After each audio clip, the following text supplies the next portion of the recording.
جب برطانوی راج ختم ہو رہا تھا نا، تو جب نئے قوانین لکھنے کا وقت آیا تو ایک طرف ایک لفظ استعمال ہوا، آرڈیننس، جبکہ دوسری طرف ایک بالکل ہی نیا لفظ گھڑا گیا، ادھیادیش۔ بالکل، ایک بالکل نئی سمت میں۔ ہاں، مطلب ایک ہی خطے میں پروان چڑھنے والی دو زبانیں، جن کا خمیر ایک ہی مٹی اور ایک ہی عوامی رابطے سے اٹھا تھا، وہ اچانک سرکاری اور دفتری سطح پر اتنی اجنبی کیسے ہو گئیں؟ آج کے اس گہرے مطالعے میں ہم اردو اور ہندی تراجم کی فرہنگ، یعنی اس ڈکشنری کے مخاز کو بنیاد بنا کر اس تاریخی اور تہذیبی راز کو سمجھنے کی کوشش کریں گے۔ صحیح۔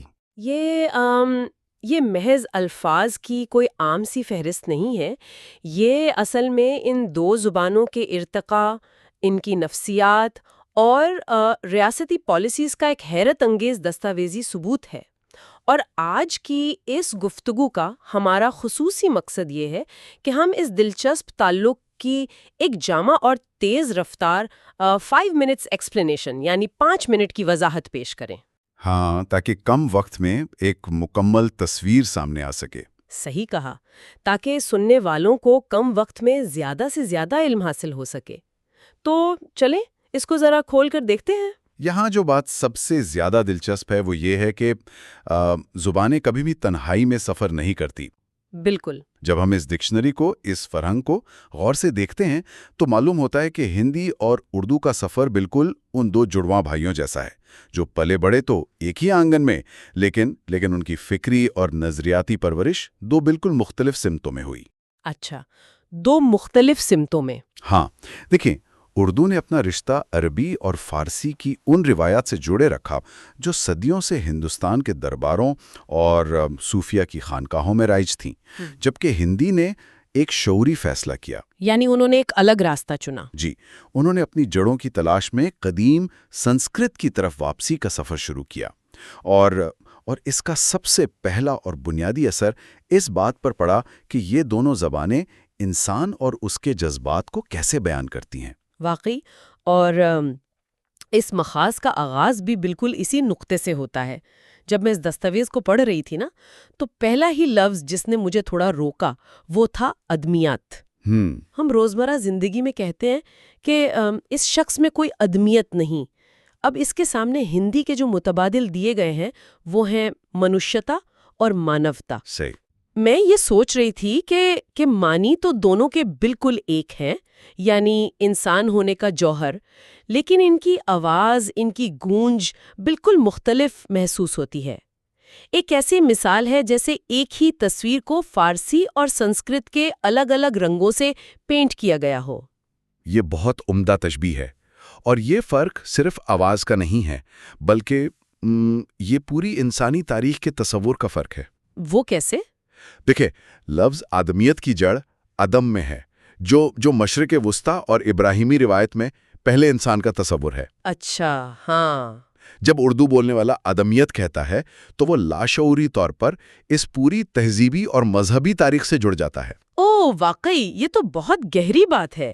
دوسری طرف جب ہم مانوتا یا منشیتا دیکھتے ہیں تو ان کی جڑیں سنسکرت کے لفظ منو میں پائیوست ہیں، جو ہندو مت اور ویدک روایت کے مطابق انسانیت کے جد امجد مانے جاتے ہیں۔ واقعی ایک زبردست پہلو ہے کہ ایک اکیلا لفظ اپنے اندر پوری ایک تاریخ سمیٹے ہوئے ہے، اور اسی طرح مخز کے انسانی جذبات کا ذکر بھی ہے۔ مجھے ایک بات سمجھائیں، اس میں ایک لفظ ہے آرزو۔ آرزو، یہ کتنا شاعرانہ، نرم اور بہتا ہوا لفظ محسوس ہوتا ہے، لیکن اس کے ہندی متبادل کے طور پر کامنا، اچھا اور خصوصاً آکانکشا جیسے الفاظ دیے گئے ہیں۔ صحیح کہا آپ نے۔ جب ہم آکانکشا کہتے ہیں تو آواز میں ایک سختی اور ٹھہراؤ آ جاتا ہے۔ تو کیا واقعی یہ دونوں الفاظ بالکل ایک ہی کیفیت کو بیان کر رہے ہیں؟ یہ ایک بہت ہی نفیس مشاہدہ ہے آپ کا۔ دیکھیے، جذبہ تو خواہش کا ہی ہے، لیکن ان کی ادائیگی سے پیدا ہونے والا تاثر بالکل مختلف ہے۔ آرزو میں فارسی کی ملائمت ہے، یہ ہونٹوں سے پھسلتا ہوا محسوس ہوتا ہے، جس میں ایک نرمی اور کسک چھپی ہے۔ یہ محبت اور صوفیانہ شاعری کا حصہ بن کر عوام تک پہنچا۔ صحیح، بالکل۔ اس کے برعکس جب ہم آکانکشا بولتے ہیں تو منہ میں ایک ایک خاص قسم کا زور پیدا ہوتا ہے۔ اس میں ایک رسمی، طاقتور اور ٹھوس ارادے کا احساس ہے۔ یہ صرف ایک خواہش نہیں بلکہ ایک ہدف کی طرف اشارہ کرتا ہے۔ یعنی جذبات کو محسوس کرنے کا زاویہ ہی بدل رہا ہے، اور صرف خوشی یا خواہش نہیں، تکلیف کے معاملے میں بھی کچھ ایسا ہی ہے۔ اس فرہنگ میں لفظ آزار شامل ہے، جو ہم عام طور پر پرانی کتابوں یا شاعری میں پڑھتے ہیں۔ ہاں، اور اسی سے ازوردہ نکلا ہے۔ جی بالکل، ازوردہ۔ اب ہندی کالم میں اس آزار کے لیے روگ، دکھ اور کشت جیسے الفاظ ہیں، اور ازوردہ کے لیے خن یا کشت۔ مجھے ایسا محسوس ہوتا ہے کہ ازوردہ کہنے سے ایک خاموش سی اداسی محسوس ہوتی ہے، ایک روٹھا پن سا ہے۔ صحیح۔ جبکہ کشت کا لفظ سن کر ایک شدید جسمانی یا ذہنی اذیت کا گمان ہوتا ہے۔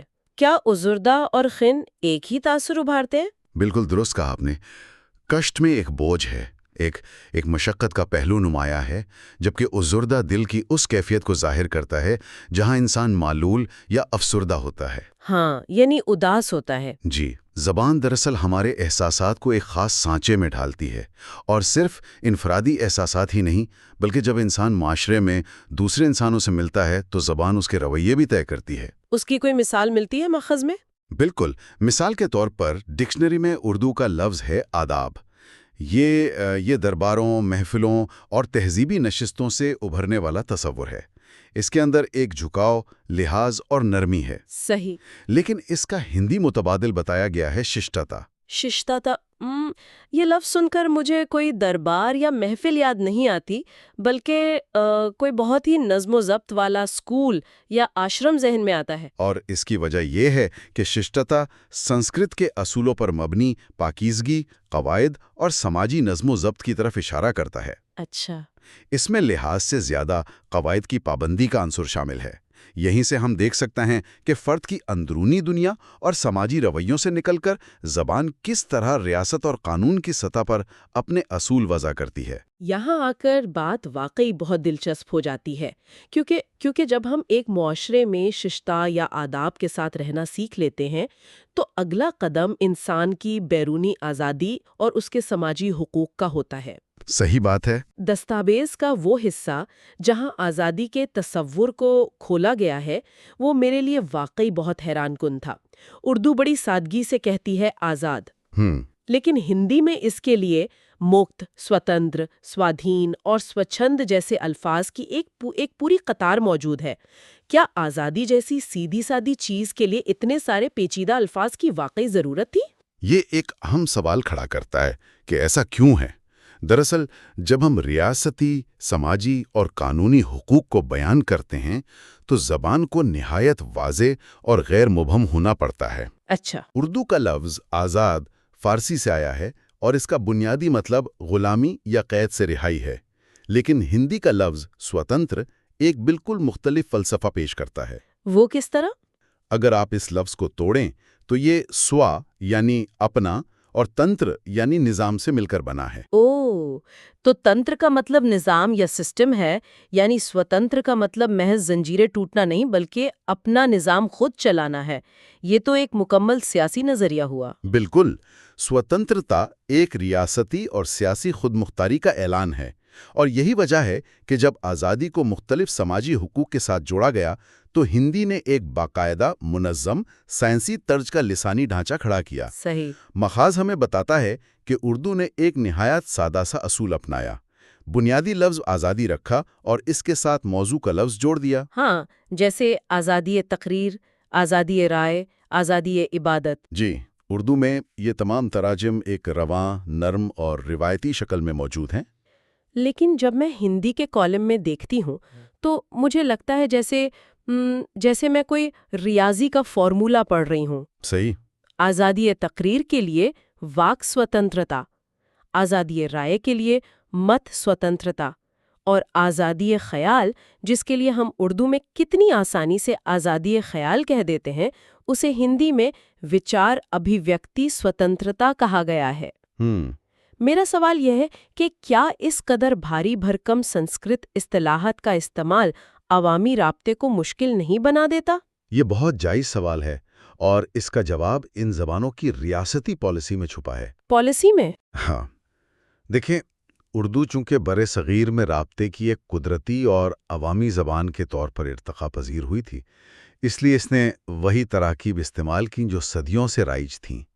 لیکن 1947 کے بعد ہندی کو ایک نئی قوم کی سرکاری، قانونی اور ریاستی زبان کے طور پر استوار کیا جا رہا تھا۔ یعنی انہیں نئے سرے سے قوانین لکھنے تھے۔ بالکل۔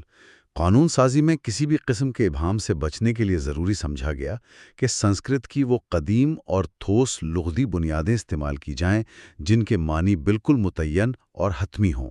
اچھا۔ وچار ابھیویکتی سوتنترتا واقعی ایک طویل اصطلاح ہے، لیکن قانونی اعتبار سے یہ بالکل واضح کرتی ہے کہ یہ نظریات یعنی وچار کے اظہار یعنی ابھیویکتی کے خود مختار نظام یعنی سوتنترتا کی بات ہو رہی ہے۔